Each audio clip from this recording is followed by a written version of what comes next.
Hello everyone, स्वागत है आपका प्रगति पथ शिक्षण संस्थान के यूट्यूब चैनल में। तो हम बात कर रहे थे भारतीय संविधान के निर्माण की, और संविधान निर्माण के अंतर्गत जितनी सारी प्रक्रिया थी वो हम यहाँ पर कंप्लीट कर चुके थे। आज जो हमारा यहाँ पर एक पार्ट होगा वो है आपका जो है देशी रियासतों का भारत में विलय।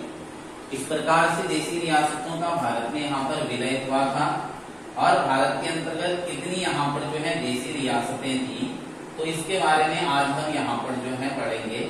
तो ध्यान रखिएगा, देशी रियासत जो थी उन देशी रियासतों का भारत में विलय, भारत में विलय। तो ये वाला पार्ट आज हमारा यहाँ पर होगा। देखिए, जैसे कि मैंने आपको पहले भी बताया था कि भारत जो था, जब भारत स्वतंत्रता के कगार पे था, जब भारत स्वतंत्र होने वाला था, तो उस दौरान आपका जो है यहाँ पर क्या हुआ था, जब भारत स्वतंत्र होने वाला था तो उस समय में पूरा भारत आपका जो है कुछ ब्रिटिश प्रांतों में भी बटा हुआ था, कुछ आपकी देशी रियासतों में बटा हुआ था, जो कुछ आपने देखा था कि चीफ कमिश्नर प्रांतों में बटा हुआ था। तो उनमें से एक बहुत ही महत्वपूर्ण पार्ट था देशी रियासत जो है।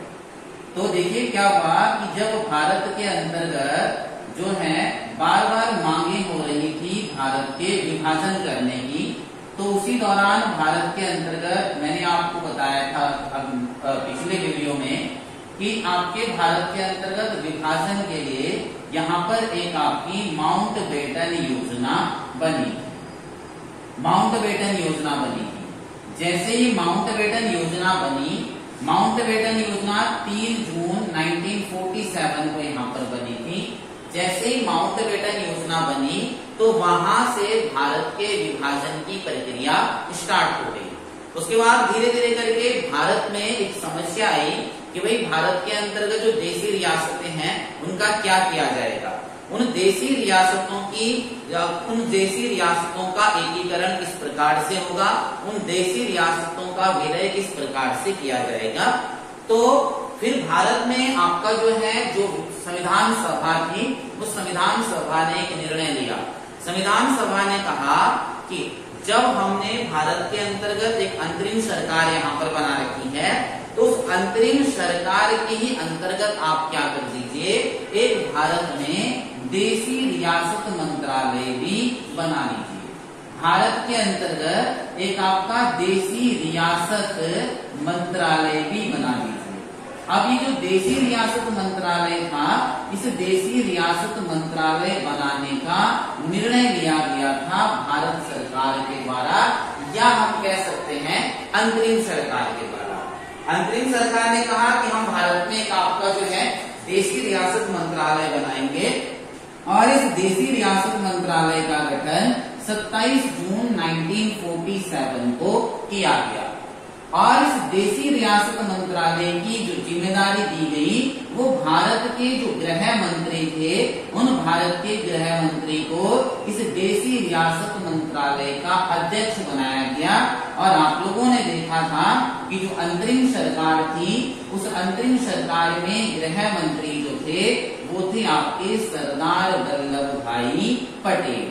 सरदार वल्लभ भाई पटेल जो थे, उन सरदार वल्लभ भाई पटेल को देशी रियासत मंत्रालय का अध्यक्ष बनाया गया, और उनको सारी ये जिम्मेदारियां दे दी गई कि भाई किस प्रकार से भारत में देशी रियासतों का विलय किया जाएगा, एकीकरण किया जाएगा।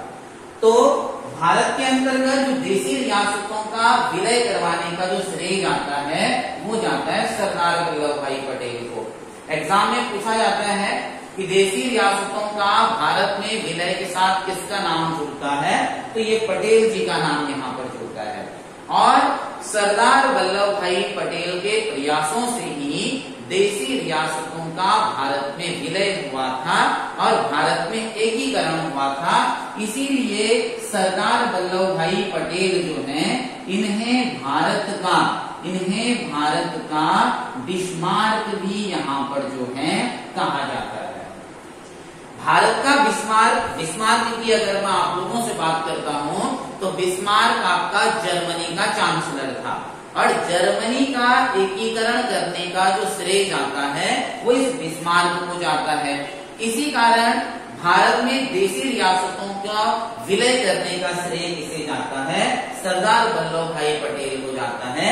और इस कारण पटेल जी को भारत का बिस्मार्क यहाँ पर कहते हैं। तो मैंने आपको बताया कि भाई देशी रियासत मंत्रालय बना था देशी रियासतों के विलय के लिए। ये मंत्रालय 27 जून 1947 को बना था और इसके अध्यक्ष आपके पटेल जी थे और पटेल जी के द्वारा देशी रियासतों का भारत में विलय करवाया गया। फिर देखा गया भारत के अंतर्गत जो है भाई यहाँ से कार्यवाही आपकी जो है शुरू हो गई देशी रियासतों के विलय की। फिर मैंने आपको कल बताया था कि 4 जुलाई 1947 का आपका टाइम था और 4 जुलाई 1947 को ब्रिटिश संसद में भारत स्वतंत्रता अधिनियम 1947 प्रस्तुत किया गया था। इस अधिनियम में भी देशी रियासतों के भारत में विलय की बात कही गई और इस अधिनियम में ये बात कही गई थी कि भाई भारत के अंतर्गत जितनी भी देशी रियासतें हैं इस भारत स्वतंत्रता अधिनियम 1947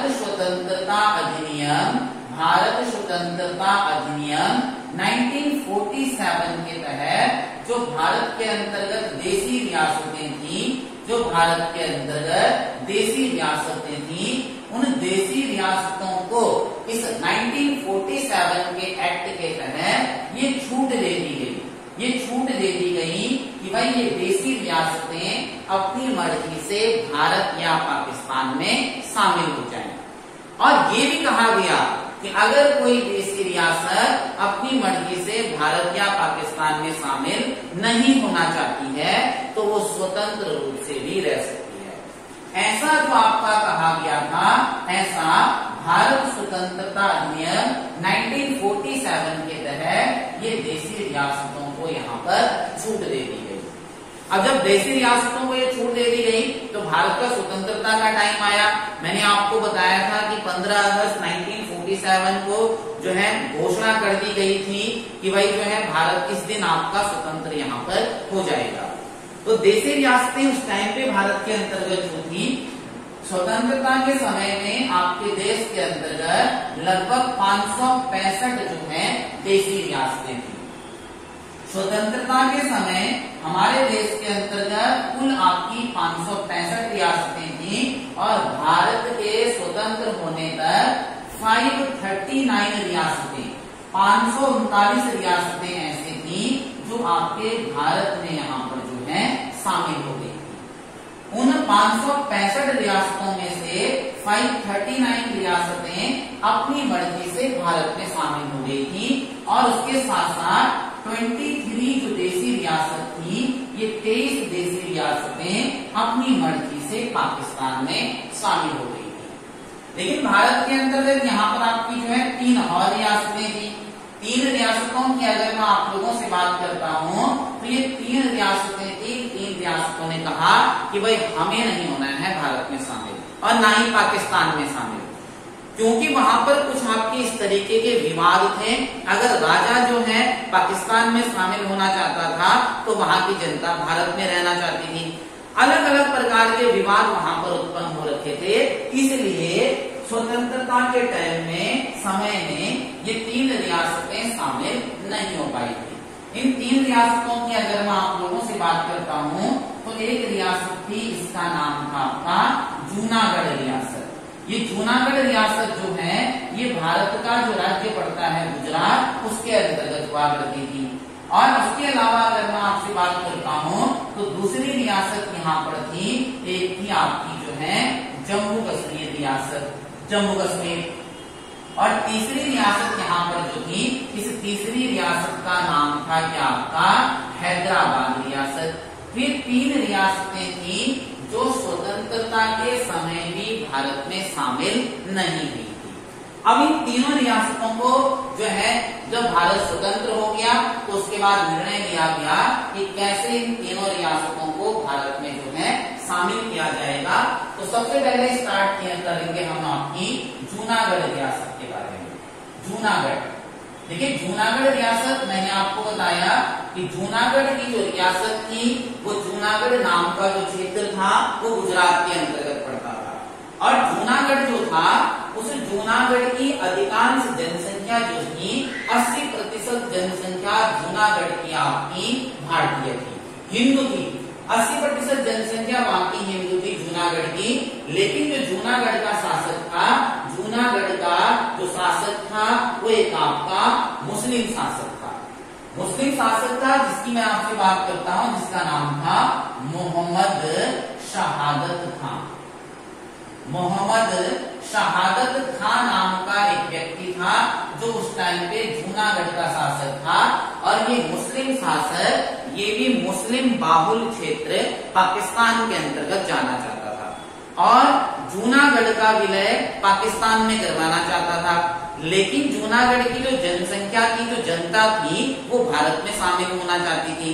इस कारणवश जो है ये जो रियासत थी ये बीच में आपकी अटक गई। इस जूनागढ़ के शासक के द्वारा, मोहम्मद शहादत खान के द्वारा पाकिस्तान के साथ फिक्स कर दिया गया कि अब हम जूनागढ़ रियासत को कहां पर शामिल कर देंगे, पाकिस्तान में शामिल कर देंगे। लेकिन तब तक इस बीच में वहां पर भारत के प्रधानमंत्री जवाहरलाल नेहरू जी के द्वारा हस्तक्षेप कर दिया गया। जवाहरलाल नेहरू ने कहा, जवाहरलाल नेहरू आपकी जो है जूनागढ़ पहुंचते हैं और जूनागढ़ की जनता से मिलते हैं। जूनागढ़ की जनता से मिलकर के उन्हें पता चलता है कि जूनागढ़ के अधिकांश लोग भारत में शामिल होना चाहते हैं, और जूनागढ़ जाकर के जवाहरलाल नेहरू, JL नेहरू जी जो है, जवाहरलाल नेहरू जी वहां पर जनता के सम्मुख एक जनमत संग्रह करवाते हैं। जनमत संग्रह का मतलब जनता की राय वहां पर लेते हैं, और इस जनमत संग्रह में 50% से अधिक जनसंख्या भारत में शामिल होने का निर्णय लेती है। जब जनमत संग्रह में ज्यादा जनसंख्या भारत में शामिल होने का निर्णय लेती है तो फिर वहां पर आपकी जो है जूनागढ़ के अंतर्गत भारतीय सेना भेजी जाती है, और भारतीय सेना वहां पर अपनी कार्यवाही शुरू करती है। और उसके बाद 9 नवंबर 1947 को इस जूनागढ़ का जनमत संग्रह के द्वारा भारत में विलय कर दिया जाता है।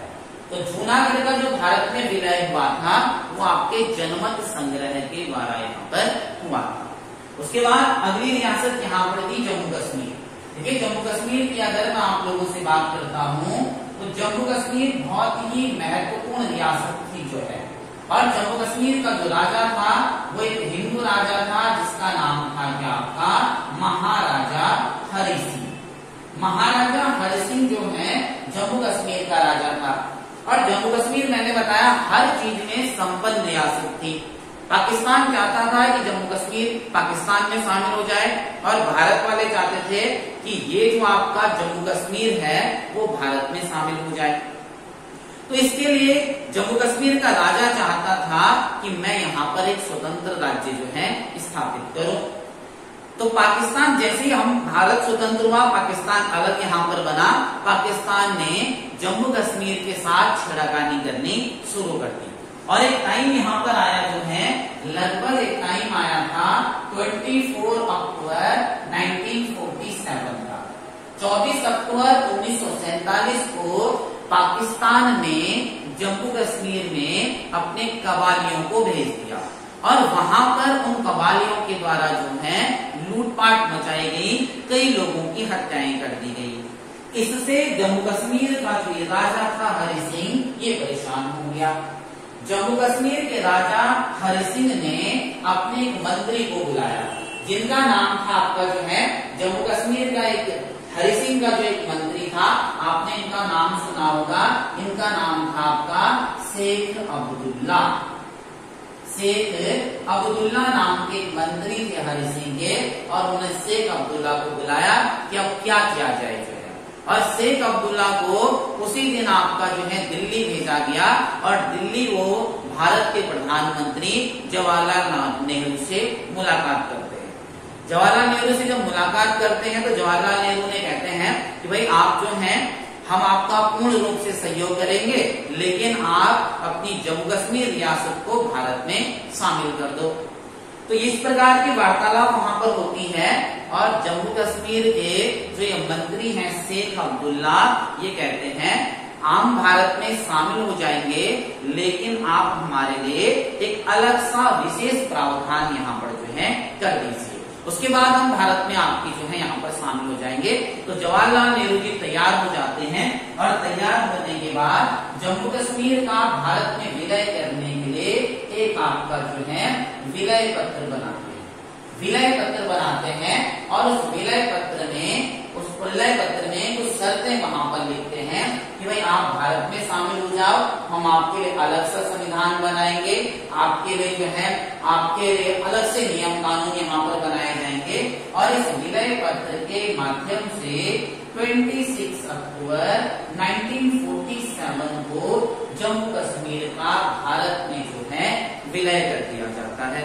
जब जम्मू कश्मीर का भारत में विलय हो जाता है तो इस अभी मैंने आपको बताया था अभी भी भारत में अंग्रेजों का शासन था और आपने देखा था अंग्रेज जो थे वो फूट डालो और राज्य करो की नीति अपना रहे थे। तो अंग्रेजों में माउंटबेटन ने कहा आपने जम्मू कश्मीर को भारत में शामिल कर दिया है, लेकिन जम्मू कश्मीर के कुछ लोग तो पाकिस्तान जाना चाहते हैं, वो पाकिस्तान में शामिल होना चाहते हैं। आपने जम्मू कश्मीर को भारत में विलय करवा करके ठीक नहीं किया और उन्होंने जवाहरलाल नेहरू को कहा कि आप जो है इस मामले को लेकर के अब कहां जाइए, यूएनओ के पास जाइए, संयुक्त राष्ट्र संघ के पास जाइए। संयुक्त राष्ट्र संघ में जब ये बात कही तो जवाहरलाल नेहरू जी ने संयुक्त राष्ट्र संघ में बात कही कि भाई जम्मू कश्मीर भारत का एक आपका विभाजित क्षेत्र है और हमने इसको भारत में शामिल कर दिया है, क्या ये सही है? तो यूएन ने अपनी रिपोर्ट प्रस्तुत करी, उन्होंने कहा आपने गलत तरीके से इसको भारत में शामिल किया है, आप इस पर पूर्ण रूप से अधिकार जो है नहीं कर सकते हैं। और उसके बाद ये जम्मू कश्मीर जो भारत का राज्य है ये पूर्ण रूप से आपका विवादित यहाँ पर हो गया।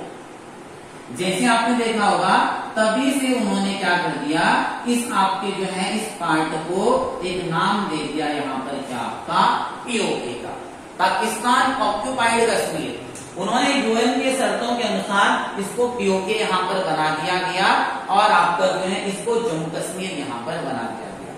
फिर धीरे धीरे ऐसे चलता गया और आप लोगों ने देखा था कि 31 अक्टूबर 2019 का टाइम था। इस टाइम पे जम्मू कश्मीर में जो ये आपका विशेष राज्य का दर्जा था इसको समाप्त कर दिया गया है और इसको अब भारत का एक केंद्र शासित प्रदेश जो है बना दिया गया है।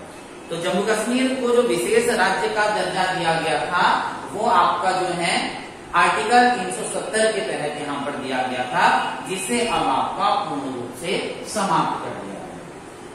उसके बाद अगली जो रियासत थी, जैसे मैंने आपको बताया था कि तीसरी जो रियासत थी वहां पर, इस तीसरी रियासत का नाम था हैदराबाद रियासत। हैदराबाद रियासत जो है, हैदराबाद रियासत आंध्र प्रदेश राज्य के अंतर्गत पड़ती थी, लेकिन ये हैदराबाद रियासत जो थी यहाँ का जो शासक था इसका नाम था आपका निजाम खां। ये हैदराबाद रियासत बहुत ही शक्तिशाली रियासत थी, पूरे भारत के अंतर्गत बहुत शक्तिशाली रियासत थी और जिसे कहते हैं एक तरीके की बहुत अमीर रियासत थी हैदराबाद रियासत। यहाँ पर मतलब अधिकांश जनसंख्या जो हैदराबाद के अंतर्गत थी वो मुस्लिम जनसंख्या थी जो है, और एक बहुत अमीर लोग यहाँ पर जो है निवास करते थे। तो हैदराबाद का जो निजाम था उसने कहा हम स्वतंत्र रूप से यहाँ पर जो है रहना चाहते हैं। और ये लोग क्या करते थे कि हैदराबाद के अंतर्गत मतलब लूटपाट के बहुत ज्यादा मामले यहाँ पर आते थे। सरदार वल्लभ भाई पटेल ने कहा अगर ये हैदराबाद अलग से रही तो ये पूरे भारत को बहुत ज्यादा नुकसान जो है पहुंचाएगी। उन्होंने हैदराबाद रियासत के संबंध में कहा था कि ये हैदराबाद रियासत जो है ये भारत के पेट में कैंसर के समान है। अगर हम इसको जो है स्वतंत्र रहेंगे तो ये आपके भारत को एक दिन खत्म कर देगी। तो उसके बाद भारत के लोगों के द्वारा इसमें कार्यवाही की गई और उन्होंने आपका जो है एक प्लान तैयार किया कि हम इस हैदराबाद रियासत को सैनिक कार्यवाही या पुलिस कार्यवाही के द्वारा भारत में शामिल करेंगे। तो जब हैदराबाद पर कार्यवाही की बात की गई तो सबसे पहले उन्होंने भारतीय रक्षा मंत्रालय से बात की गई कि क्या भारत के पास इतनी सेना है कि अगर हम हैदराबाद पर कब्जा करते हैं तो कहीं ऐसा ना हो पाकिस्तान हम पर आक्रमण कर दे।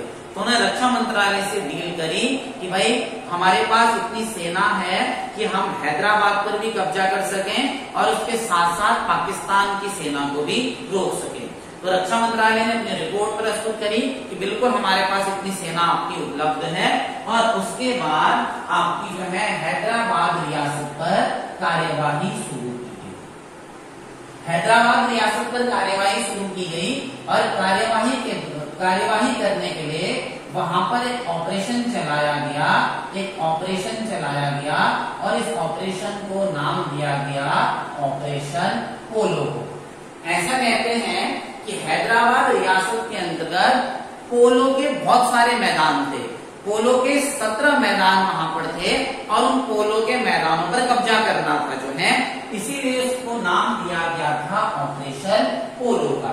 तो ऑपरेशन पोलो के तहत हैदराबाद रियासत में पुलिस कार्यवाही जो है शुरू की गई और ये पुलिस कार्यवाही वहां पर लगभग आपकी 5 दिन तक जो है चली। 5 दिन की अगर मैं आपसे बात करूंगा तो 13 सितंबर 1948 को यहाँ पर हैदराबाद रियासत में पुलिस कार्यवाही शुरू हुई और वहां पर हैदराबाद के जो आपके मेन नेता थे, जो आपका निजाम खान था, इस निजाम खान को बंदी बनाया गया और उसके बाद निजाम खान कुछ टाइम बाद भाग करके पाकिस्तान चला गया और लगभग 17 सितंबर 1948 तक ये ऑपरेशन पोलो यहाँ पर चला और 17 सितंबर 1948 को आपकी हैदराबाद रियासत का भारत में विलय कर दिया गया। और हैदराबाद रियासत का भारत में जो विलय हुआ था वो पुलिस कार्यवाही के द्वारा हुआ था और इस तरीके से ये 565 रियासतें भारत में जो है मिल चुकी थी। तो इस प्रकार से ये जो देशी रियासतें थी इनका भारत में आपका यहाँ पर विलय किया गया था, जिसमें मैंने आपको बताया 565 में से 539 रियासतें भारत में शामिल हो गई थी, 23 रियासतें आपकी पाकिस्तान में शामिल हुई थी और 3 रियासतों में से जम्मू कश्मीर को विलय पत्र के द्वारा भारत में शामिल किया गया था और हैदराबाद को पुलिस कार्यवाही के द्वारा शामिल किया गया और जूनागढ़ जो रियासत थी उस जूनागढ़ रियासत को जनमत संग्रह के द्वारा भारत में शामिल किया गया।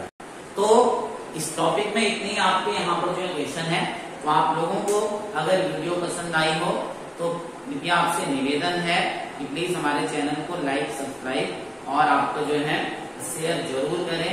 तो आज के लिए इसमें काफी है। Okay, thank you.